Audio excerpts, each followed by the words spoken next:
How do neural decoding models understand brain signals? Imagine trying to understand a language you've never learned before.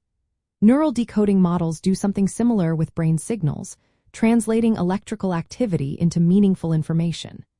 These models interpret the patterns of neuron firing, local field potentials, and other signals generated by the brain. They take raw data from electrodes placed either on or inside the brain, which can involve thousands of neurons firing in coordinated ways. The signals are complex, with timing, frequency, and strength all playing a role. To make sense of this, neural decoding models use mathematical and computer algorithms to find patterns.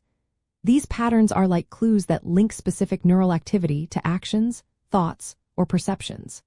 For example, if a person thinks about moving their hand, certain neurons fire in a predictable way.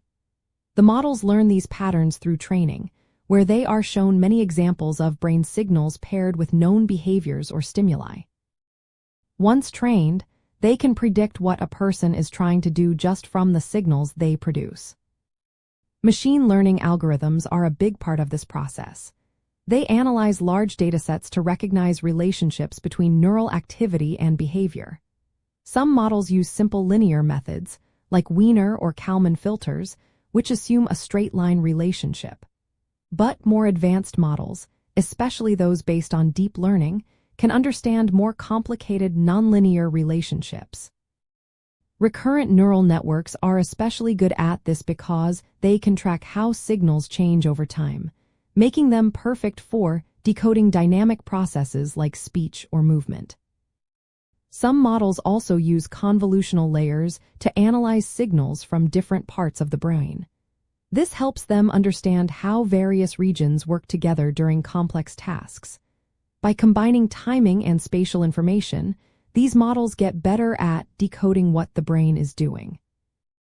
In real-world uses, neural decoding models power brain-computer interfaces. These systems help people with paralysis communicate or control devices. For example, a model might translate attempted speech into text, allowing someone to type quickly and accurately. These systems are constantly improving to become more precise and adaptable, making them more useful in everyday life. Overall, neural decoding models understand brain signals by learning the statistical relationships between neural activity and behavior. They use sophisticated algorithms to make predictions that help us better understand the brain and develop new ways to assist those with neurological conditions. This technology is opening new doors for how humans interact with machines and how we might restore functions lost due to injury or illness.